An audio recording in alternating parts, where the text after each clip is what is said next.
নমস্কার, আমার home kitchen with Moumita চ্যানেলে সবাইকে স্বাগত জানাচ্ছি। সুস্বাদু স্বাদের খেজুরের গুড়ের পায়েস কিভাবে বানাবেন চলুন দেখে নিন। গোবিন্দভোগ চাল ভালো করে ধুয়ে নিতে হবে, দুধ গরম করে নিতে হবে। প্রথমে হাঁড়িতে জল দিয়ে ভালো করে ঢাকা চাপা দিয়ে জল ভালো করে ফুটিয়ে নিতে হবে।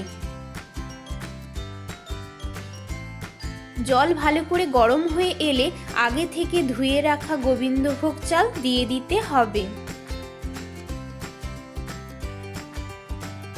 চাল ভালো করে সেদ্ধ করে নিতে হবে।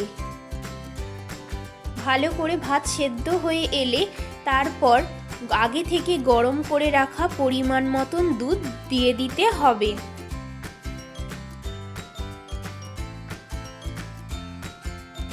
এরপর একটা তেজপাতা, এলাচ গুঁড়ো, কাজু ও কিশমিশ দিয়ে ভালো করে ফুটিয়ে নিতে হবে।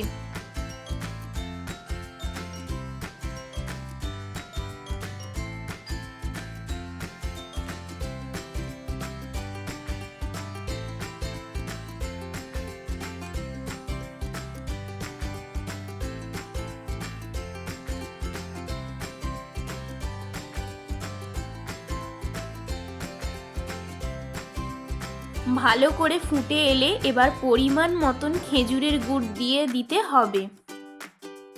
মিষ্টিটা আপনাদের স্বাদ মতন বুঝে দেবেন।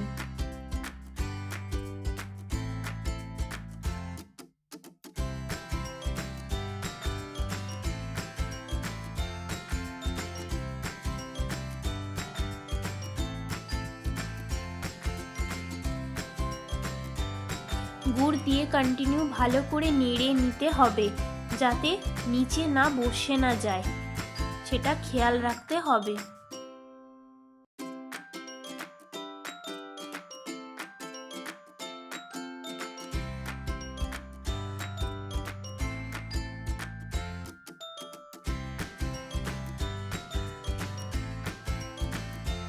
এরপর সব ভালো করে সেদ্ধ হয়ে এলে এবার একটি পাত্রে ঢেলে নিতে হবে।